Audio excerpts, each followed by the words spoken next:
En este episodio les hablo de un proyecto de ley para la inteligencia artificial, la finalmente ley de crimen organizado, alguien que le miente a Chávez y más. Esto es Welcome to Chepe, un programa para los que se tiran al agua sin ningún tipo de experiencia. Aquí estoy viendo qué se siente manejar una de estas y que Dios los bendiga mucho, cuídense, pórtense bien y que Dios me los acompañe. Gracias. Si eso no es la mayor analogía de la política actual del país, verdaderamente no sé qué sea. Un Rodrigo Chávez viendo a ver qué se siente manejar uno de estos, solo siguiendo, y una Pilar Cisneros estresadísima de que este mae claramente no tiene idea de qué está haciendo. De la Guardia Costera de Costa Rica. Aquí estoy. Fielmente detrás y fingiendo que todo está bien y todo está saliendo de la manera correcta. ¿Se imaginan ser la guardia costera y pasar tanto tiempo aprendiendo a manejar uno de estos de manera responsable para que después llegue Chávez y le diga, a ver, deme campito que necesito grabar un TikTok? Lo dejan 10 minutos más. Pero bueno, antes de comenzar con las noticias de esta semana, recuerden seguir todo el contenido que les damos por Instagram, por aquí, Welcome to Chepe todos los sábados. Y ahora vamos a comenzar a subir más videoartículos los miércoles para que estén pendientes ahí para ver cuándo salen. Además, en Instagram y TikTok todos los días, así como en su correo y ahora en su plataforma de podcast, también con Ponete al Día de Noticias Nacionales y lo primero de Noticias Internacionales. En 10 minutos se enteran de todo lo que tienen que saber de las noticias nacionales o internacionales, así que si no lo han escuchado todavía, pueden ir al link que está en la descripción y suscribirse y escucharlo y disfrutarlo. Y como todo este contenido es gratis, recordamos que si quieren nos pueden apoyar por medio de patreon.com/nopasanadaoficial. Y si no les gusta Patreon, que tenemos también membresías en el canal, o que nos pueden hacer una donación, y si no, que compartirlo es la segunda mejor opción, pero todo eso queda en la descripción para que ustedes nos puedan apoyar. Hoy comenzamos con el hecho de que por más que estemos intentando avanzar, a veces esos intentos dejan claro que todavía estamos muy atrasados. Estoy claro hablando de cómo diputados de la Asamblea Legislativa presentaron un proyecto hecho con ChatGPT. ¿Puedes componer una sinfonía? ¿Acaso puedes convertir un lienzo en una hermosa obra maestra? ¿Tú sí? A todos nos llama la atención escuchar que un grupo de diputados presentaron un proyecto de ley para la regulación de la inteligencia artificial. Sin embargo, lo realmente, vacilón tal vez, y lo que llama la atención es que el proyecto fuese levantado por no más ni menos que ChatGPT. El texto abre explicando que, y cito, la propuesta de ley que se presenta a continuación fue desarrollada con la asistencia de ChatGPT 4 bajo el siguiente prompt secuencial. Piensa como abogado y asesor legislativo. Utiliza vocabulario técnico y genera una propuesta de ley para regular la inteligencia artificial teniendo en cuenta la Constitución Política de 1949 de Costa Rica. Pregunta cualquier cosa donde tengas duda. Ahora, me parece importante dejar claro algunas cosas para los que tal vez no estén familiarizados con el tema. Lo primero es, ¿puede realmente la inteligencia artificial en el modelo y versión actual para junio del 2023 por lo menos escribir un proyecto de ley perfecto que nadie pueda distinguir de uno redactado por un abogado? La respuesta es que sí, pero no de la forma en la que lo hicieron. Los modelos de lenguaje avanzados como ChatGPT necesitan de una operación compleja para poder llegar al punto en el que puedan realizar esta tarea. Y a todas luces es aparente que los diputados no lo hicieron bajo estos procedimientos. Entonces, de manera muy tica, tuvimos una buena iniciativa. La regulación de la tecnología es algo importante y necesario, pero las personas detrás del proyecto no tienen ni la experiencia ni la asesoría correcta. Para ponerlo en dos platos, la inteligencia artificial no es un mago que pueda hacer lo que sea, es una herramienta y depende, por ende, del usuario el uso que se le vaya a dar. De hecho, que la diputada del PLP, Joana Obando, rápidamente encontró varios errores en el mismo, diciendo que el proyecto presentado incurre en una serie de errores materiales que con una lectura rápida se hubieran resuelto. Menciona artículos constitucionales que no corresponden a lo señalado, por ejemplo el artículo 1 y 9, y eso es por decir lo menos. Y de nuevo, quiero dejar claro que eso no significa que un modelo de lenguaje avanzado no pueda hacer un proyecto perfecto, es simplemente que lo hicieron mal. Los diputados a su vez defienden que se puso textual lo que decía ChatGPT, pero pensando en el trabajo que se le dará posteriormente en la comisión. O sea, ¿es problema de otro? No mío. Yo ya hice mi trabajo con ChatGPT. El proyecto tiene el apoyo de una diputada de la Unidad Social Cristiana, de una del Frente Amplio, una de Nueva República, un diputado de Liberación Nacional y uno de Progreso Social Democrático, o sea que tiene representantes de todos los partidos excepto del Partido Liberal Progresista. A ver, eso es un tema súper complejo y es una conversación que se está dando en demasiados países porque nadie tiene un reglamento para saber cómo existir con la inteligencia artificial. Este proyecto, según Delfino, tiene como objetivo regular el desarrollo, implementación y uso de la inteligencia artificial en el país. Yo sé que uno tiene que apuntar a lo más alto y todo esto, pero esto es un tema que ni siquiera mundialmente se sabe manejar o se comprende todavía. El proyecto dice, y cito, se pretende poner el tema a discusión y determinar la necesidad o no de regular el tema y cómo hacerlo. Más adelante menciona que no hay que olvidar que la tecnología debe usarse como una herramienta y nunca perder el control de ella, como hacer todo un proyecto de ley con eso. El proyecto presenta 3 puntos. El primero es respecto a los sesgos y la discriminación, que tiene como intención identificar y corregir estos sesgos que tiene como inherentes la inteligencia artificial. Segundo es acerca de la falta de transparencia y explicabilidad de los sistemas de inteligencia artificial, que terminan generando entonces desconfianza y limita más bien como la rendición de cuentas. Y cito, es fundamental exigir que los sistemas de AI proporcionen explicaciones claras y comprensibles sobre cómo llegan a sus decisiones y que los procesos y algoritmos sean accesibles y auditables. Por último, y este es un tema del que les hablé en el Welcome to Chepe del sábado, por si no lo han visto, para que lo vayan a ver, y es una legislación que vela por la protección de las personas respecto a esta tecnología, y cito, esto implica garantizar el respeto a la dignidad, la igualdad, la privacidad y la no discriminación, y establecer mecanismos eficaces para que las personas puedan ejercer sus derechos y controlar el uso de sus datos personales. Chávez agregó que le parece prematura utilizar esta técnica para la creación de un texto base de un proyecto de ley. Mis ministras colegas, las ministras colegas son muy diplomáticas. Fíjense en redes sociales lo que está diciendo el pueblo de Costa Rica, sobre todo de la diputada que llevó adelante ese esfuerzo. Yo calladito, soy menos feíto. Sí, me parece que, para ponerlo bien, fue prematuro utilizar una técnica que todavía no conocemos para proponer un proyecto de ley para regular la inteligencia artificial. Pero bueno, no es como que nuestro presidente sea el más actualizado con las tecnologías de por sí. Recordemos cuando confundió Bitcoin con Dogecoin y presentó la terrible idea de emitir criptomonedas desde el Banco Central, dejando en claro que no tenía ni la más mínima idea de lo que estaba hablando. De paso, veamos qué interesante cómo esta cita salió del debate de la extra de la segunda ronda, lo que nos da lugar para hablar de este próximo tema. Y así como ya estamos hablando de los impactos que tiene la tecnología en nuestra vida, esta semana por un lado se celebró el Día Nacional del Periodista, pero por otro lado, el periodismo de Costa Rica pierde a un medio histórico. Hoy, que estamos grabando esto, 1 de junio del 2023, fue el último día de Grupo Extra y el periódico La Extra después de 45 años de existir. Este cierre cubre además del Diario Extra, el Canal 42 y Radio América 780 AM. Aquí quiero rescatar algo que mencioné en el podcast Ponete al Día, que es recordatorio, síguenos en la plataforma de podcast favorita para ponerse al día de lunes a viernes. Y es lo siguiente, si para muchos de nosotros el periódico más vendido del país incurrió en horrorosas prácticas periodísticas, desde monetizar el dolor ajeno hasta la más flagrante muestra de amarillismo en el país, durante años compartieron fotos violentas, utilizaron tragedia para vender y sin ninguna duda utilizaron a las mujeres y a sus cuerpos como forma de vender. Todo eso y se nos queda bastante corto, pero eso no es lo único que hizo La Extra. Cubrieron durante años al país y reportearon, investigaron y le dieron a millones de personas información sobre qué estaba pasando en el país.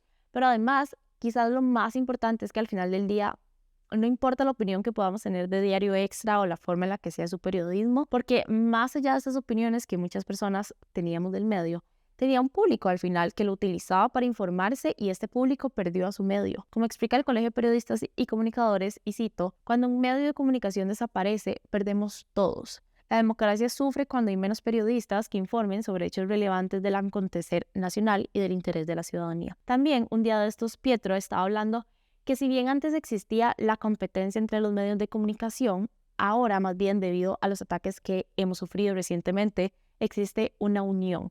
Me gustaría decir que inclusive existe un deber de que ya no somos, por decirlo de alguna manera, uno contra el otro o sálvese quien pueda, sino somos todos unidos por una misma lucha que al final es la de la democracia y la libertad de prensa y la de expresión. Justamente en su comunicado oficial agrega La Extra, y cito, con tristeza y preocupación por el futuro de la democracia costarricense, hoy no pierde Grupo Extra y la familia Gómez, hoy pierde Costa Rica una voz que luche a favor de la democracia. Durante la última transmisión de Extra Formato, la gerente general del Grupo Extra Yari Gómez, explicó que la falta de reactivación económica en el país los llevó a esta situación. No contamos con la venta necesaria, ni ejemplares, ni tampoco con la pauta publicitaria. La tecnología, el COVID, han sido también enemigos de la venta de los periódicos. Grupo Extra ha pasado por cierre de cuentas por embargos judiciales, ausencias de publicidad, demandas y muchas más en sus años de existencia.